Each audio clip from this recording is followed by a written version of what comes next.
written by an Indian spy named Mohanlal Bhaskar, who got caught in Pakistan and has stayed in Pakistani jail for 20 years. So how in middle class families, children end up picking the patterns repeated by their parents. Rajiv Gandhi withdraws support from the Chandrasekhar government ends up falling and subsequently leads to elections. Hello friends, welcome to another video from my channel, and if you are someone who is new to the channel, welcome. And my name is D.S.S.R. Anirudh. I am an MBA finance graduate, right now working in investment banking field as clients relations analyst. In this channel, I mainly talk about personal finance, tech, productivity, and some lifestyle vlogs. If these topics interest you, you can definitely check out other videos in the channel. I believe they'll be of good value to your time. So in today's video, I'm going to give you 6 book recommendations across different genres, right from personal finance to detective novels and political history. So let's begin. So the first book I would recommend is a personal finance book and one of my favorite books, and that is Rich Dad and Poor Dad. This book basically talks about money and builds the importance of investing within us. The author Robert T. Kiyosaki explains us how in middle class families, children end up picking the patterns repeated by their parents and fall into the same rabbit hole again. And he also explains why rich always keep getting rich and why middle class stays middle class generations to generations, and rich end up making more money generation after generation. One of the classic examples is the difference the author shows between his poor dad, that's the well-educated Stanford graduate biological father of the author, and the rich dad, that is his friend's dad, who is a multi-millionaire and who makes a lot of money, but he's not even high school graduate. If you are someone who has just started making money or you have been making money, no matter what, this book will completely change your perception about money. To be frank, my path for the career I've chosen and in the field I am, the foundation of that interest has sparked from reading this book. So the second book I want to recommend to you guys is Never Split the Difference. So Never Split the Difference was written by this man called Chris Voss, who is an official FBI hostage negotiator. So the title itself is ironical, where the usual assumption for a negotiation, both the parties coming a midway, where Chris suggests that never split the difference. One of the important guidelines which he describes is people are always emotional when in their choices, they are not rational. And he introduces us to the concept like mirroring. So essentially, mirroring is when we are talking with another person, all he says is just repeat the last few words. Like if the other person is saying, oh, my day has been so hectic, I've been slogging at work for 8 hours. So what the author suggests us to do is to just repeat, oh, you've been slogging at work for 8 hours. So he just asks us to repeat that last line, and what essentially happens with this is the other person will naturally start giving you more and more information without you even asking any further questions. So this is a good, interesting read, especially if you are interested in diplomacy and dealings and general conversations. This is a very good book on communication.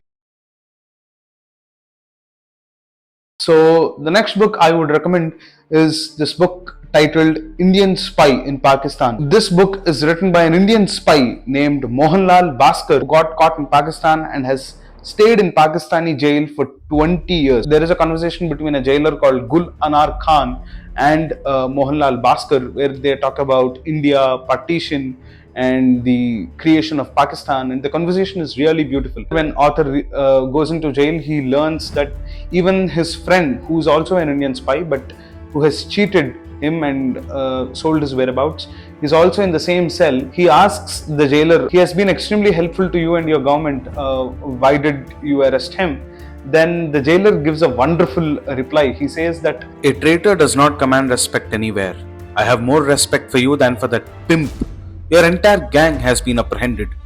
Why should we keep him in our pay? And if we do not pay him, he can turn against us and do us harm. He also gives us detailed accounts of how he spent his formative years of life, missing his family, missing the birth of his first child, of how he spent his life in a foreign jail. Jail is no place of pleasure anywhere in the world, especially in a foreign country where there is no direct helping hand of your government.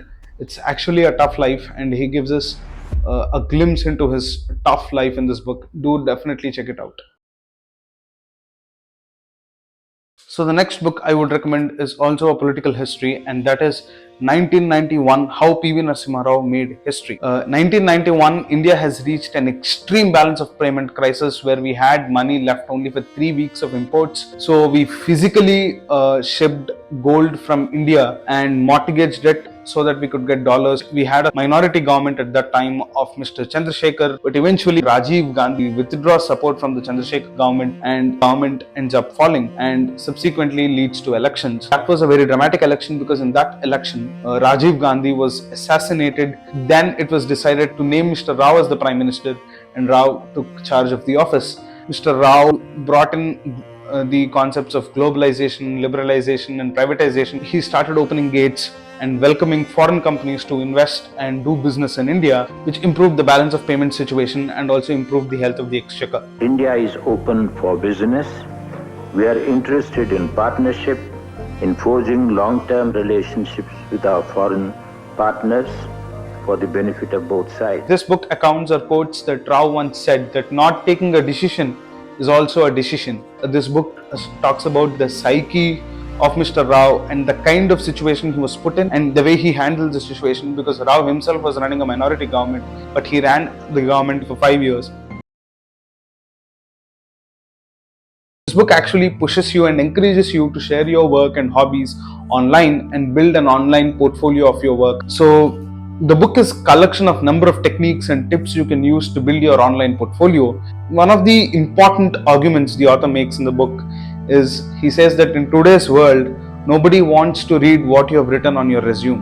Everybody wants to know what you have actually worked on with your hands. I have written a letter on this book which you can find on my website. I'll drop the link in the description below. If you are someone who is searching for a job and you have consistently posted and shared your work on the internet, it becomes easier even for your recruiter to know more and understand you better.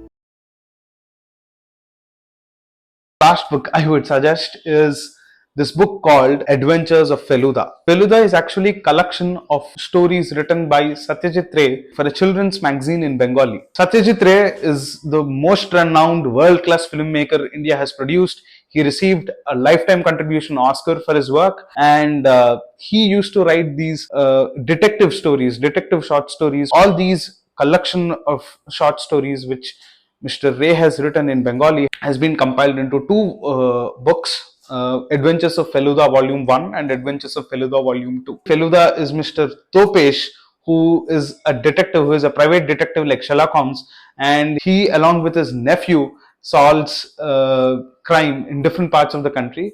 The duo of these two is amazing, like how Sherlock Holmes had his right hand man.